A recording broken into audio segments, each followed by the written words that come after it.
Now, let's talk about the Galactic Naval Academy on Station Aurelius Gate, a spinning monument to interstellar cooperation floating in the Andromeda sector, where young cadets from 100 different worlds learned how to not accidentally start wars. Beautiful place, really. Sleek corridors, viewing ports that showcase the cosmos in all its glory, and a cafeteria that smelled well, like 100 different species' ideas of food, all competing for dominance. Before we begin, YouTube shows me that 93% of you haven't subscribed yet. Subscribing is free, it really supports our community, and I'd love for you to be part of it. Also, drop a comment and let me know where you're watching from. The cafeteria during lunch hour was organized chaos, which is a polite way of saying it was a zoo, except the animals wore uniforms and carried data pads. Long tables stretched across the vast chamber, each one claiming its own cultural territory. The Quellan insectoids clustered together, their chitinous bodies gleaming under the artificial lighting. The Haben, think bipedal crocodiles with better posture, occupied the corner tables, their bulk requiring reinforced seating. Scattered throughout were dozens of other species, crystalline beings that hummed when they ate, amphibious creatures in moisture suits, floating gas entities that consumed their meals through— well, let's not get into that. But here's the thing about this beautiful tapestry of galactic diversity. It had a pecking order, and that order was pretty simple. Predators on top, everyone else underneath. Not officially, of course.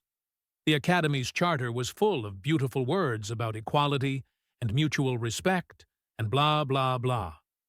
But reality was that the species who hunted, who had teeth and claws and killer instincts, they ran things. They held the command positions. They got the respect. They took what they wanted. And nobody questioned it. Enter the Feln. Oh, the Feln. Magnificent bastards, if we're being honest. Picture felines from Earth, but scaled up to nearly 3 meters of pure muscle, covered in sleek fur that ranged from midnight black to burnished gold. They hailed from Kalash, a planet where pretty much everything wanted to kill you, and the Feln had clawed their way to the top of that particular food chain through sheer viciousness and cunning.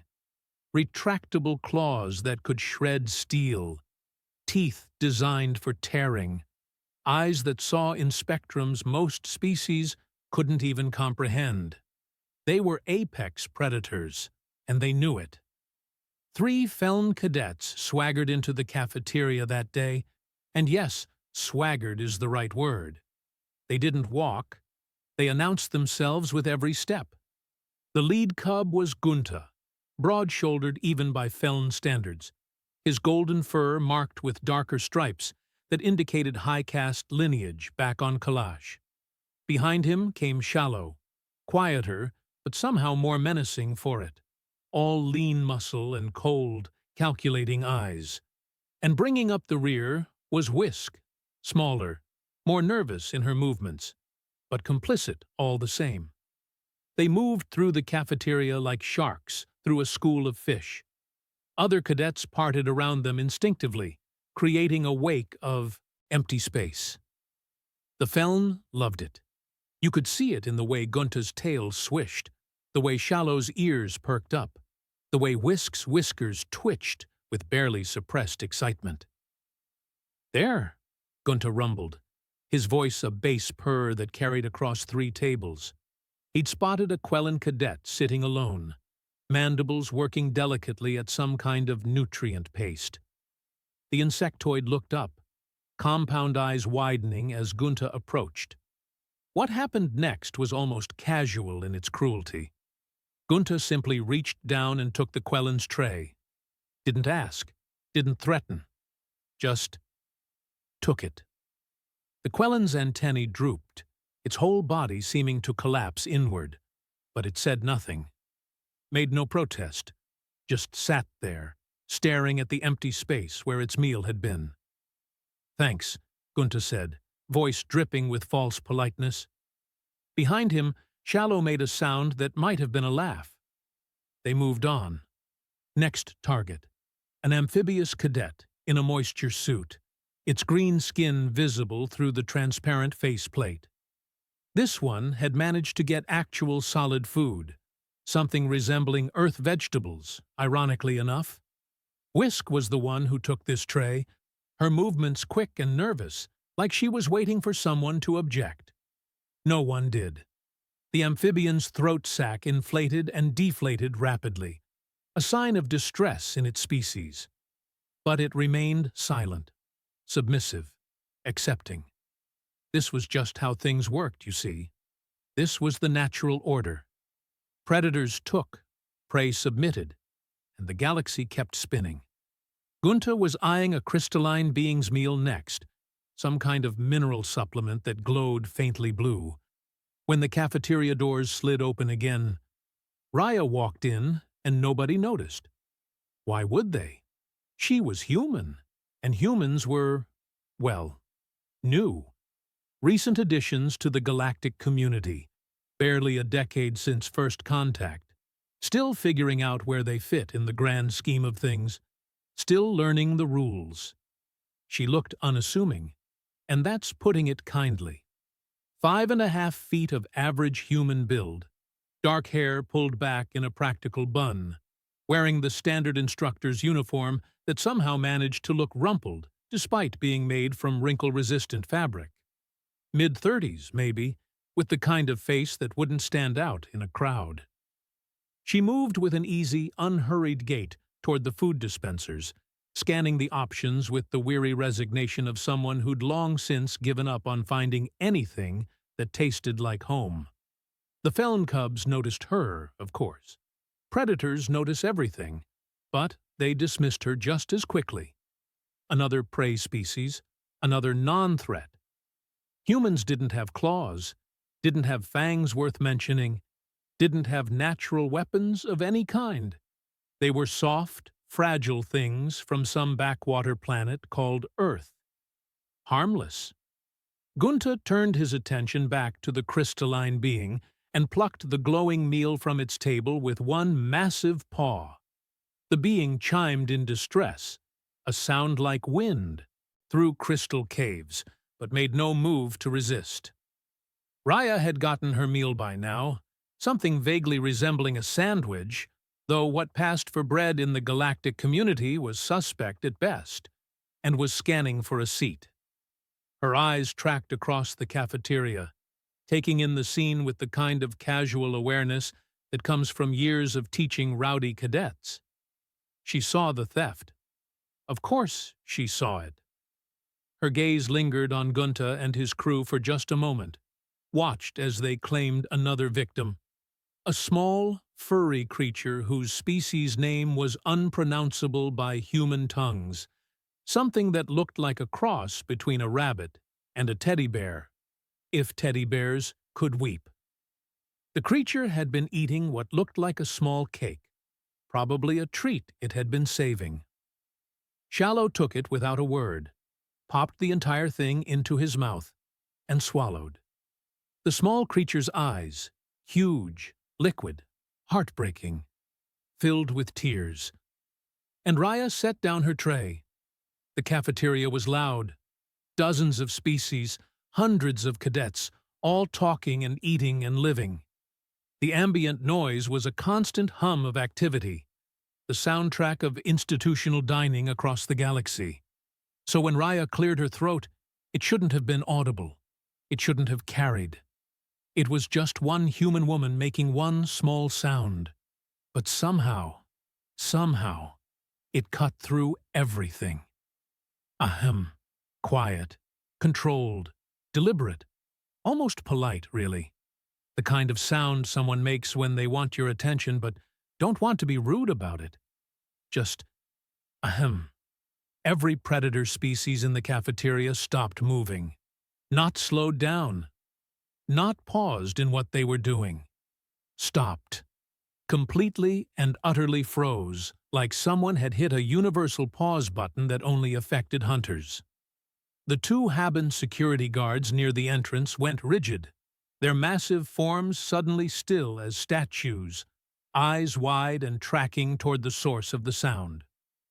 A Kesh instructor, we'll meet them properly in a moment, dropped their datapad with a clatter that seemed impossibly loud in the sudden quiet.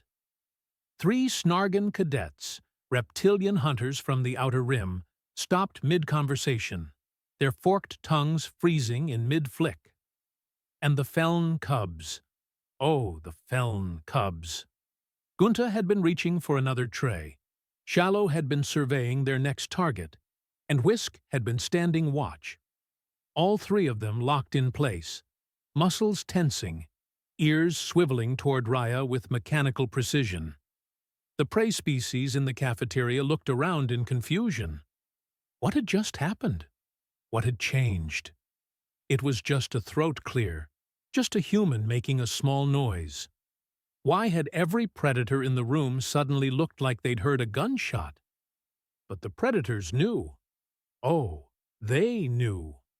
Somewhere in the ancient parts of their brains, in the instincts coded into their DNA through millions of years of evolution, alarm bells were ringing.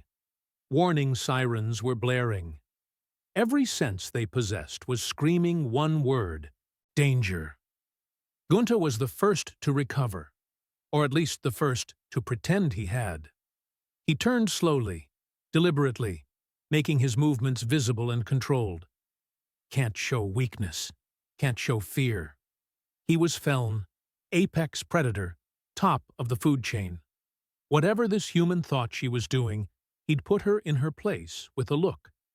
He turned, making eye contact with Raya across the cafeteria, and his tail stopped swishing. She hadn't moved. She was just standing there, hands resting lightly on her tray, face completely neutral. No aggression in her posture, no challenge in her stance. She wasn't even looking directly at him, not really. Her gaze was more through him, past him, like he was something to observe rather than something to engage with. But her eyes, those very human, very ordinary brown eyes. There was something in them that made Gunta's fur want to stand on end. Problem? Gunta managed, putting growl into his voice, making himself bigger. He puffed out his chest, let his claws extend just slightly, showed teeth in what wasn't quite a smile. The full Feln intimidation package, tested and proven across 1,000 confrontations. Raya tilted her head slightly, the gesture almost curious. When she spoke, her voice was quiet, conversational, almost friendly. Are you finished, or should I wait? The question hung in the air. Simple words. No threat in them, not explicitly.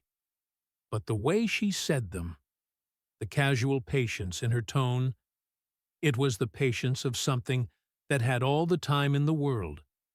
The patience of something that didn't need to rush, because the outcome was inevitable. Shallow made a small sound, barely audible. If Gunta had been paying attention, he would have recognized it as a whimper. Behind the Feln cubs, the Kesh instructor, Kilmesh, a being that resembled an upright mantis with 6 arms and compound eyes that saw in ultraviolet, leaned toward a nearby Quellan cadet.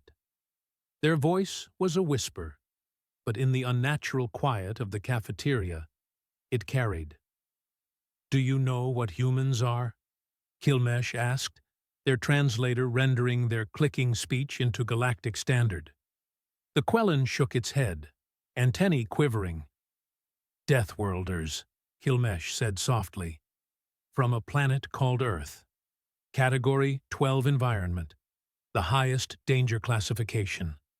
That sound she made, that throat clear, it's a warning display, a dominance signal. They paused, watching Raya with something like awe mixed with terror. Humans are persistence predators, apex hunters. They don't have claws or fangs, so they don't need them. They simply outlast everything. But she's so small, the Quellan whispered back. Size doesn't matter to persistence hunters, Gilmesh replied. They don't kill with strength. They kill with time, with endurance, with the absolute terrifying certainty that no matter how fast you run, no matter where you hide, they will still be there when you finally collapse from exhaustion. They clicked their mandibles, nervously. There was an incident 6 months ago. Haban pirates boarded a supply ship. Raya was on that ship as part of a training exercise. They found the pirates 3 days later, locked in a cargo bay, dehydrated and begging for mercy. She'd simply followed them.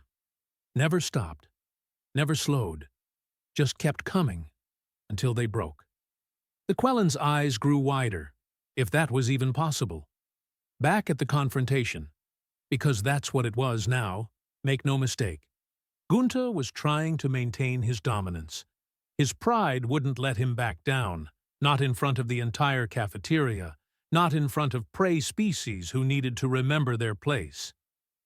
I don't know what you think you're doing, human, he growled, putting emphasis on the last word like it was an insult. But you should walk away. You don't want this to escalate. Raya's expression didn't change. She didn't tense, didn't prepare for combat, didn't do anything that suggested she was taking his threat seriously. She just smiled. And somehow, that smile was worse than any snarl. That smile. Let's talk about that smile for a moment, shall we? Because it wasn't threatening. It wasn't predatory in the way Gunta understood predatory.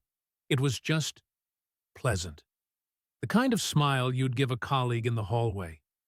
The kind of smile that said, I acknowledge your presence and bear you no ill will. Except, it didn't reach her eyes. And somehow, every predator in that cafeteria could sense that disconnect. The silence in the cafeteria had weight now. Physical, oppressive weight. Hundreds of cadets sat frozen, watching, waiting. The prey species were confused. What was happening here? Why had the mighty Feln stopped mid-swagger?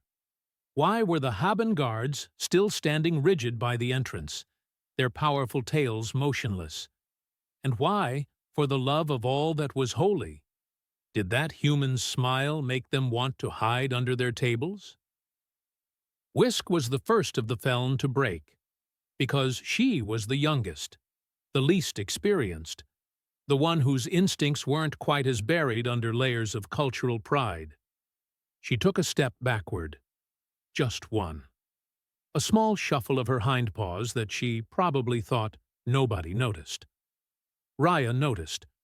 Her eyes flicked to Whisk for just a fraction of a second, acknowledged the movement, then returned to Gunta. No, Raya said, her voice still conversational, still friendly. You're not finished. All right then. I can wait.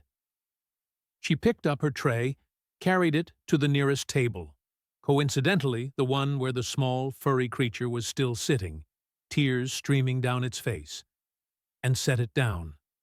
Then she sat, made herself comfortable, took a bite of her questionable sandwich, and kept her eyes on Gunta the entire time.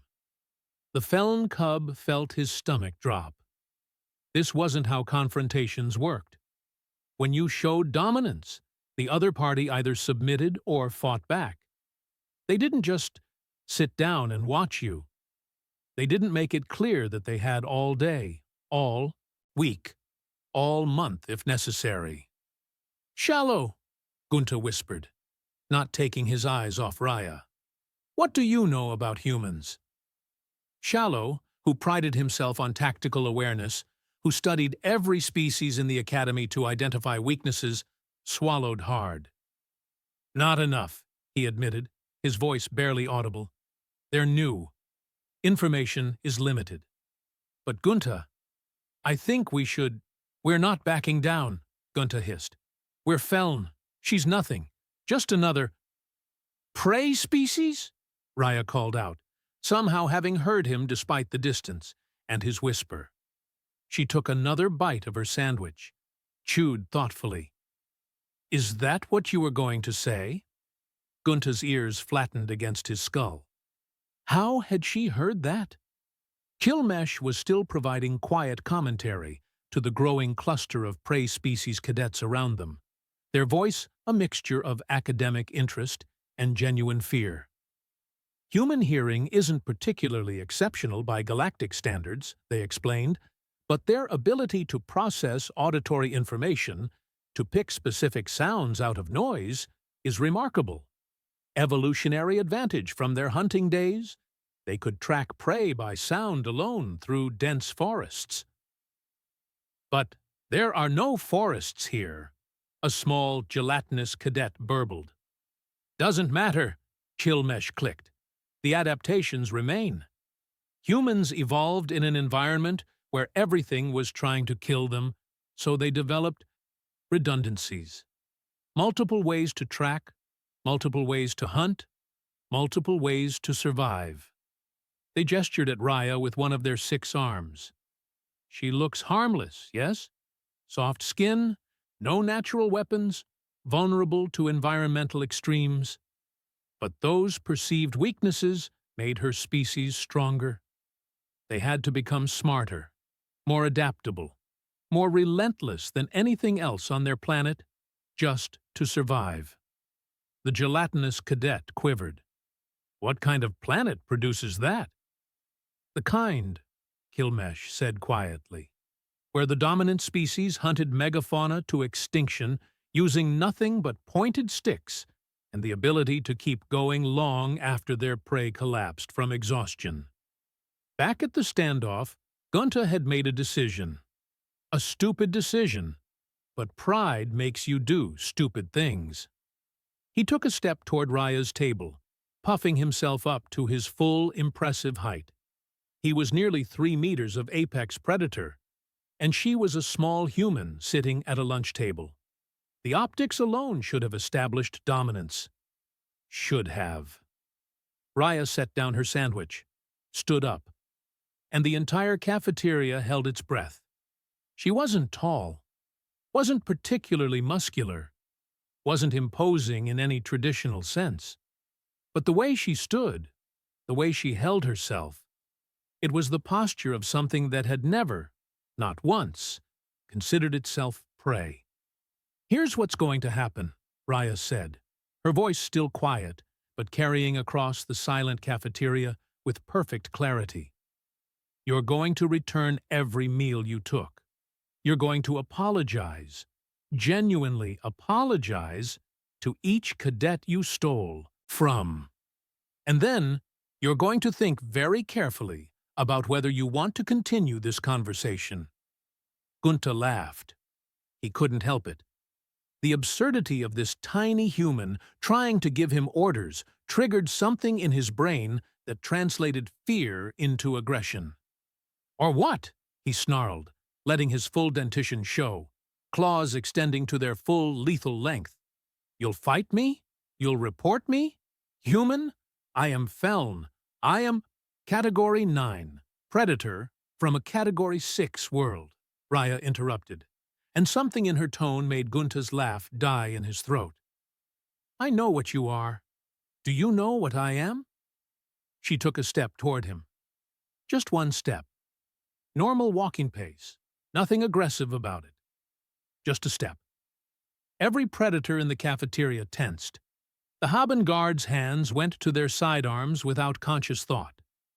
Kilmesh backed away from their table slowly, carefully, making no sudden movements. Because that step, that single, ordinary step, had been wrong somehow. The gate was off, not in a way that suggested injury or weakness, but in a way that suggested efficiency, economy of movement, the kind of step that could be repeated 1,000,000 times without tiring.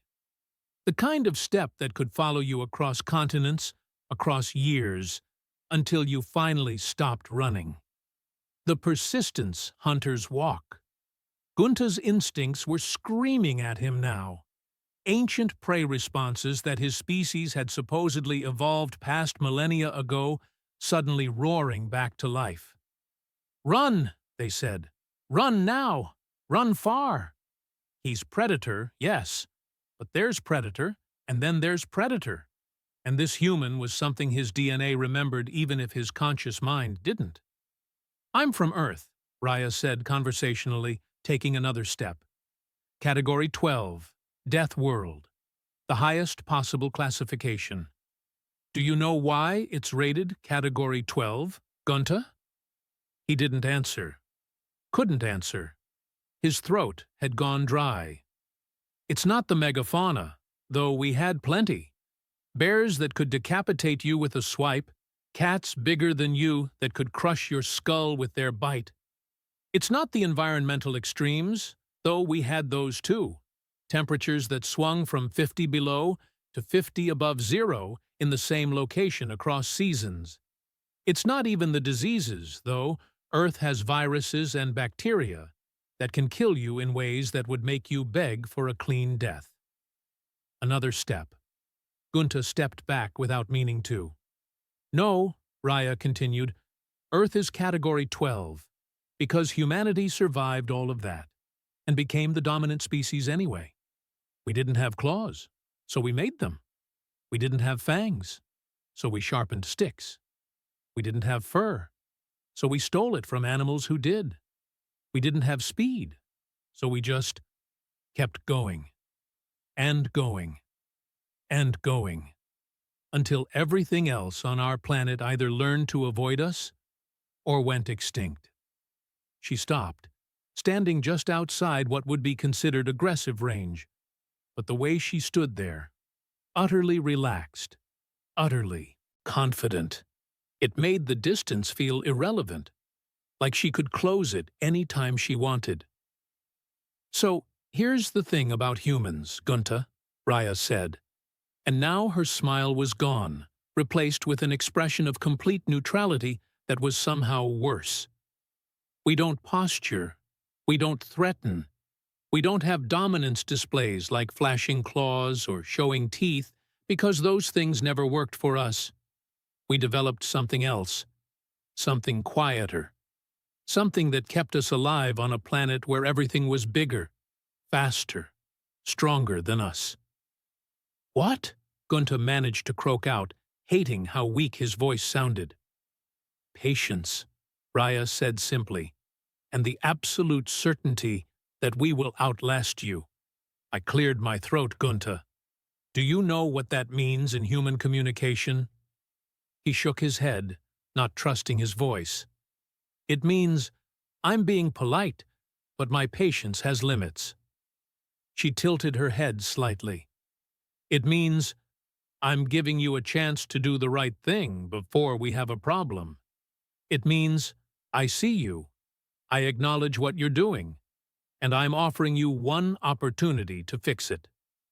She let that hang in the air for a moment.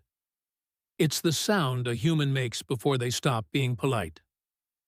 Shallow had gone completely flat against the floor, belly down, the universal Feln submission posture. Whisk was already crying, soft mewing sounds that she couldn't suppress. And Gunta, proud, arrogant Gunta, felt his own tail tucking between his legs, despite every effort to prevent it. "Now," Raya said, her tone brightening back to conversational friendliness that was more terrifying than any growl. "I believe I gave you some instructions. Return the meals, apologize, make a choice." She checked an imaginary timepiece on her wrist. "I've got a tactical readiness class in an hour, but I can clear my schedule if necessary. How about you? Got anywhere you need to be?" The implication was clear. She would wait. All day, if needed. All week. However long it took. Gunta looked into her eyes and saw something that would haunt his dreams for months to come. Not anger, not aggression, but absolute, unwavering certainty. This human knew she would win. Not thought, not hoped. Knew.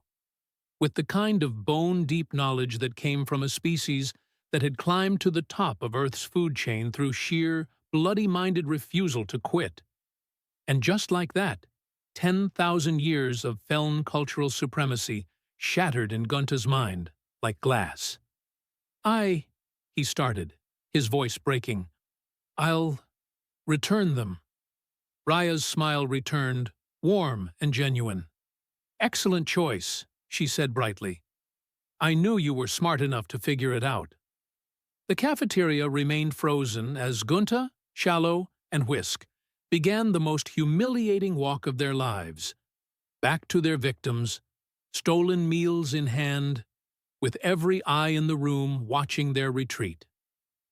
Now, if you've never seen a Feln perform the walk of shame, let me paint you a picture. These are beings who move with liquid grace, who flow through spaces like water, who make every gesture look effortless and powerful. They're built for intimidation, for dominance, for making everyone around them feel small. Watching Gunther, Shallow, and Whisk shuffle back to their victims like scolded children was, well, it was something. Gunther went first, because he was still clinging to some shred of leadership despite everything. He approached the Quellan cadet, the first victim, the insectoid whose nutrient paste he'd snatched so casually, and set the tray down with trembling paws. The Quellan looked up, compound eyes reflecting confusion, and more than a little fear. This had to be a trick, right? Some new form of torment? Gunther started, then stopped. His translator chip struggled with what came next, because Feln didn't have a word that quite matched the human concept of apologizing to prey. I was wrong to take your meal. I apologize. The words came out stilted, awkward, like he was speaking a foreign language. Which, in a way, he was. The Quellan sat frozen for a moment, then slowly pulled the tray back toward itself, antennae quivering. I accept, it said, phrasing it as a question, because this situation had no precedent in its entire lived experience. Shallow was next, approaching the amphibian in the moisture suit. He'd already been in a submissive posture, belly flat on the ground. But now he had to actually interact, had to make eye contact, had to acknowledge what he'd done. Your meal, he said quietly, pushing the tray forward with his nose, since he was too low to use his paws. I should not have taken it. I am sorry. The amphibian's throat sac inflated and deflated rapidly, a mix of shock and cautious relief. It reached out with webbed hands and reclaimed its food, saying nothing but giving a tiny nod of acknowledgement. Whisk was openly crying now, tears matting the fur on her face as she approached the small, furry creature, the one whose cake Shallow had eaten. Except Shallow had eaten it, hadn't he? It was gone. There was nothing to return.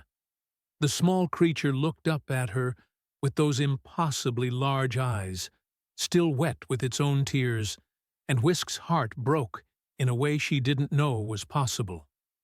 I can't give it back, she managed through her sobs. It's gone. But I'm so sorry. I'll get you another. I'll get you 10.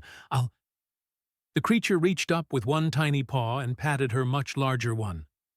It's okay, it said in a voice like tinkling bells. You said sorry. That's enough. Which, of course, made Whisk cry harder. Raya watched all of this from her table, still eating her sandwich with measured bites. She'd sat back down, giving the cubs space to do what needed doing. But her presence remained.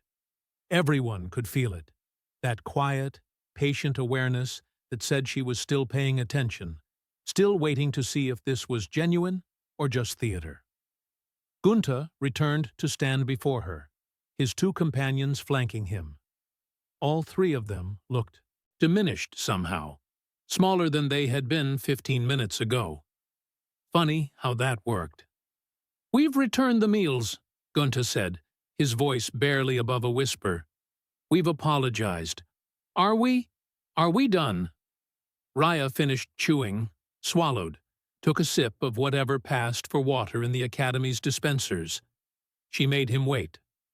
Not cruelly, not to punish, just because she was eating, and she'd finish at her own pace. "Thank you very much." "Not quite," she finally said, wiping her mouth with a napkin. "See, the thing about consequences is they need to match the action. You took food from cadets who couldn't defend themselves. You used your status as predators to intimidate and steal. An apology is a good start, but it doesn't actually fix the behavior, does it?" Gunta's ears flattened. "What do you want from us?" "I want you to understand," Raya said simply. "Really understand. Not just know intellectually that what you did was wrong, but feel it. In your bones. In your instincts. In the parts of you that make decisions when you're not thinking." She stood again, and again that subtle wrongness in her movement made everyone tense. "So here's what's going to happen. You three are on cafeteria service duty for the next 2 weeks. Cleaning tables, helping in the kitchens, making sure every cadet gets their meal without interference. You'll see everyone you've ever bullied, everyone you've ever intimidated, everyone who's ever been afraid of you. And you'll serve them." "2 weeks?" Shallow asked, his voice small. "2 weeks," Raya confirmed. "Unless you'd prefer the alternative?" There it was again, the alternative. The option she'd mentioned before. The thing that made even suggesting it sound like a threat. "What? What is the alternative?"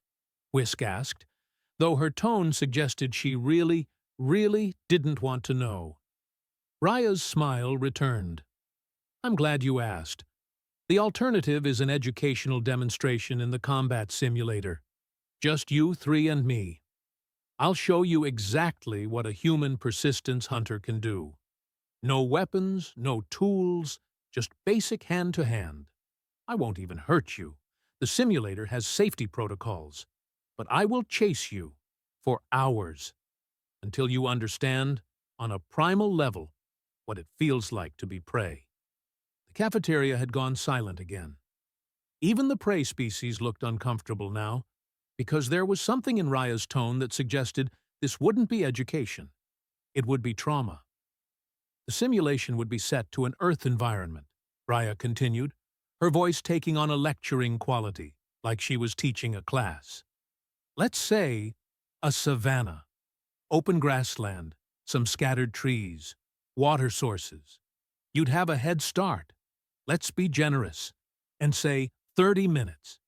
You could run, hide, climb, do whatever your instincts told you to do." She paused, let them visualize it. "And then I'd start walking. Not running, walking. Humans don't sprint after prey like you do, Gunta. We're not built for it. We're built for something else. We're built to move at a steady pace, hour after hour, day after day. Our bodies are designed to shed heat efficiently through sweat, to regulate our temperature while moving. Most predators overheat after sustained exertion. We don't. We just keep going." Whisk made a small whimpering sound.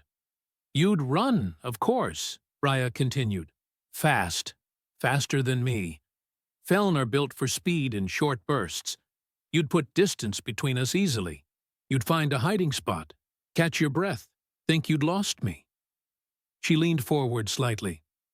"But then you'd see me. Still coming. Still walking. Never stopping. You'd run again, faster this time, panic giving you speed. You'd run until your hearts felt like they'd burst, until your muscles burned, until your lungs screamed. And then you'd hide again, deeper this time, better concealment." Gunta's breathing had quickened, his chest heaving despite standing still. "But I'd find you," Raya said softly. "Maybe not immediately. Maybe it would take an hour, 2 hours. But I'd find you. Because humans don't track by sight alone. We track by pattern recognition, by deduction, by understanding how prey thinks. And when I found you, you'd see me again. Still walking. Not tired. Not winded. Just there. This would repeat, she continued, over and over. You'd run, I'd follow. You'd hide, I'd find you. And slowly, so slowly you might not notice at first, you'd get slower, weaker, more exhausted, while I remained exactly the same, walking, following, patient. The three Feln were shaking now, their imaginations doing Raya's work for her. Eventually, you'd collapse, Raya said. Not from injury, from exhaustion. From the bone-deep understanding that you could not escape.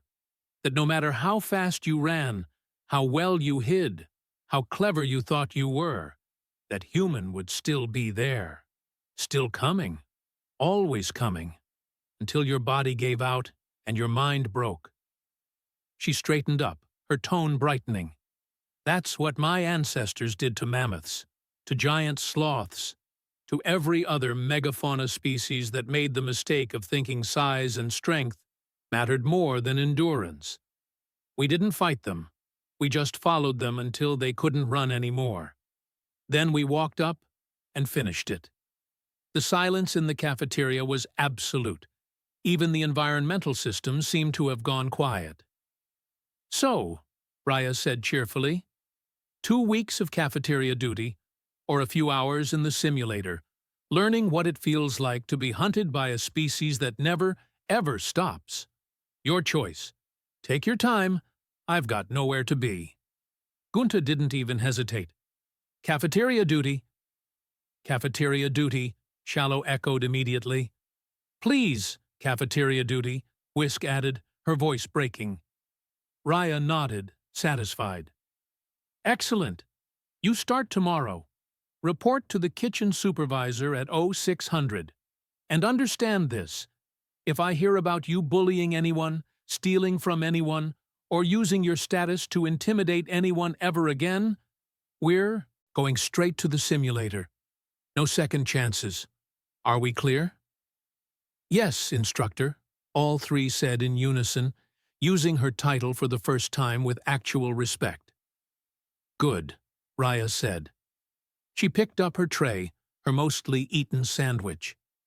Now, I believe you all have classes to get to. Dismissed.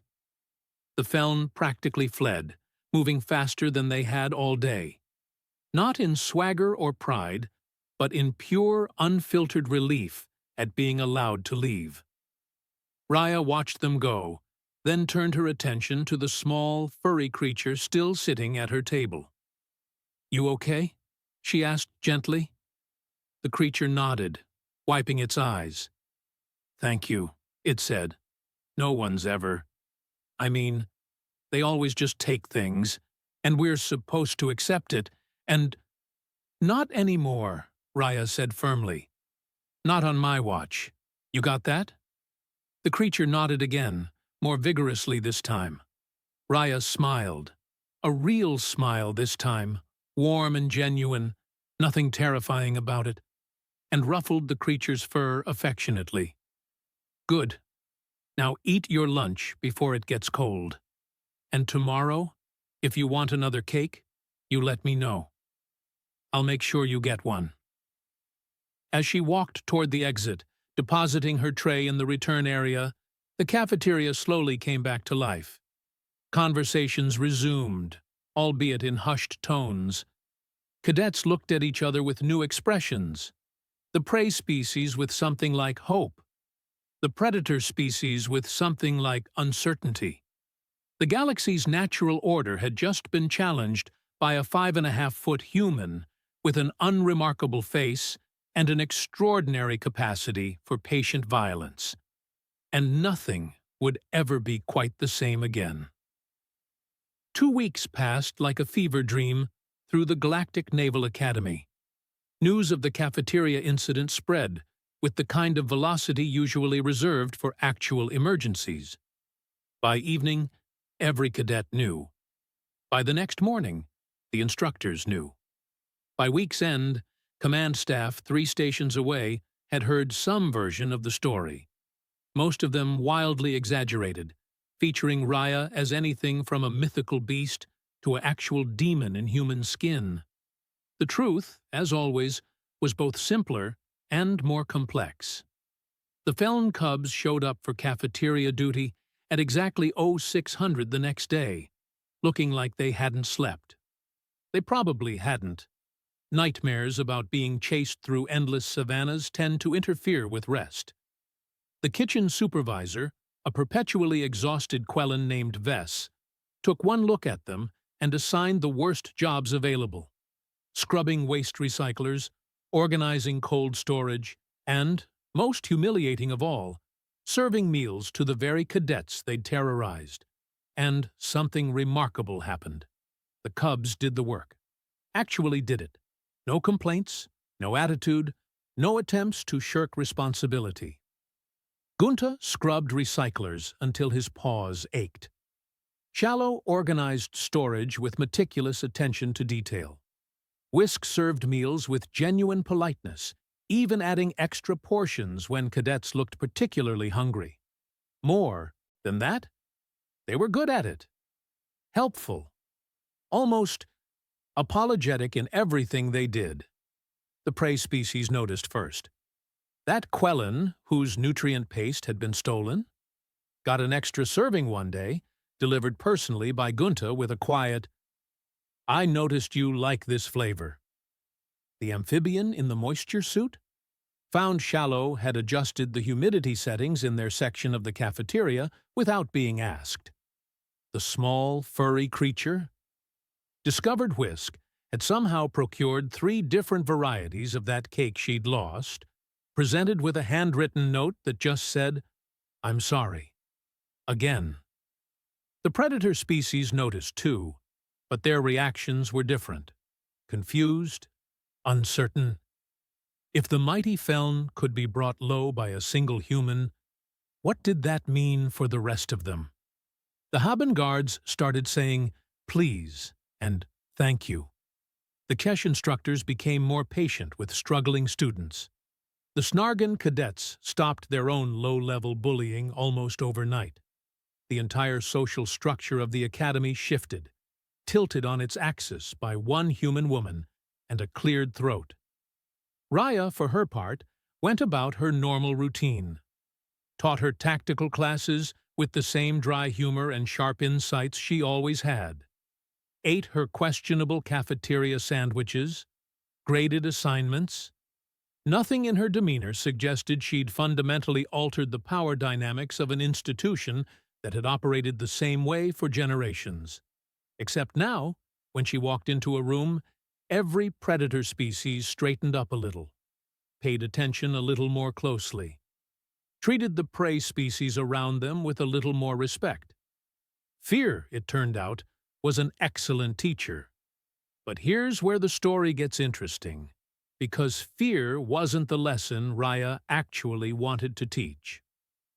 3 days after the cafeteria duty ended, Gunta appeared at Raya's office during her posted hours. He stood outside for a full 5 minutes, gathering courage, before finally knocking. "Come in," Raya called. He entered, all submissive body language, tail low, ears back. "Instructor Raya," he started, then stopped, struggling with words.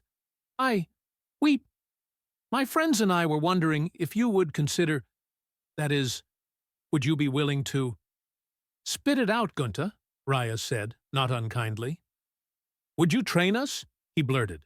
"Not to be more dangerous, we're already dangerous, but to be better, like you. We want to understand what you meant about protecting instead of dominating." Raya sat back in her chair, genuinely surprised.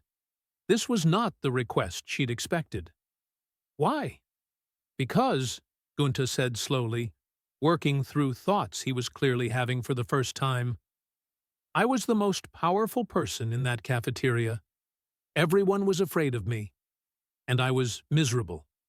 I didn't even realize it until I wasn't that person anymore.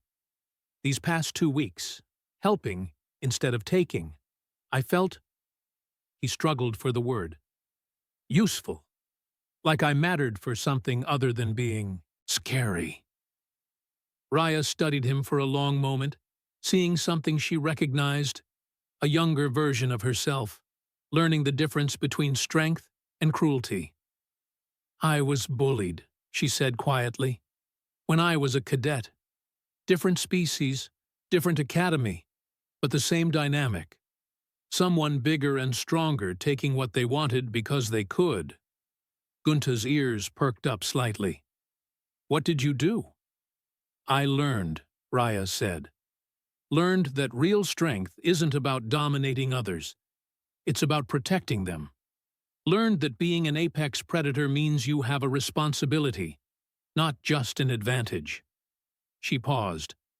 I'll train you, but on my terms. And the first rule is, you protect those weaker than you, not prey on them. Yes, instructor, Gunta said immediately. Over the following weeks, something unexpected blossomed. Raya took the 3 Feln under her wing, teaching them human combat techniques, yes, but also human philosophy. Pack bonding, loyalty, the concept that strength was most meaningful when used in service of others. The cubs became her shadows, her students, her unlikely friends. They started sitting with prey species in the cafeteria, not to intimidate, but to socialize. Started standing up for smaller cadets who were being bullied. Started embodying the lesson Raya had taught through fear, but was now reinforcing through mentorship. One afternoon, Kilmesh found Raya in her office, grading papers. May I ask you something? They said. Of course. That day in the cafeteria, Kilmesh said. You could have reported them through official channels, had them disciplined, possibly expelled. Why the theatrics? Raya smiled. Because punishment doesn't change behavior. Understanding does. I needed them to feel what their victims felt, to understand, on a visceral level, what it's like to be powerless. Fear was the tool, but empathy was the goal. And now? Kilmesh gestured vaguely toward where the 3 Feln were visible through the office window, helping a struggling cadet carry equipment. Now they're learning what humans figured out a long time ago, Raya said. That being an apex predator isn't about hunting, it's about protecting your pack. And your pack can be anyone you choose to include. As if on cue, all 3 Feln appeared at her door, carrying lunch, properly obtained, triple-checked, with enough for Kilmesh, too. Instructor, Whisk said brightly. We brought food. Thought you might be too busy to get your own. Raya looked at the spread they'd assembled, actual Earth food, painstakingly researched and acquired, and felt something warm in her chest. You didn't have to do this. We wanted to, Gunta said simply. Your pack. And there it was. The real lesson. The thing that made humans simultaneously terrifying and irreplaceable in the galactic community. Their ability to turn anyone, even former enemies, into family. Raya cleared her throat gently, getting their attention. The cubs tensed for just a moment, old instincts dying hard, before relaxing when they saw her smile. You forgot dessert, she said, pointing to a bag they'd left by the door. All 3 cubs practically tripped over themselves to retrieve it, and everyone, human, Feln, and Kesh alike, laughed. The galaxy was still learning what humanity meant, still figuring out where these strange persistence hunters fit in the grand scheme of things, still trying to reconcile how a species could be both the most dangerous thing in the room and the safest person to stand beside. But in that small office, sharing a meal that shouldn't have worked but somehow did, the answer was becoming clear. Humans didn't just hunt. They bonded. They protected. They turned predators into guardians and strangers into pack. And once you were Pack, they would follow you to the ends of the universe. Just try and stop them.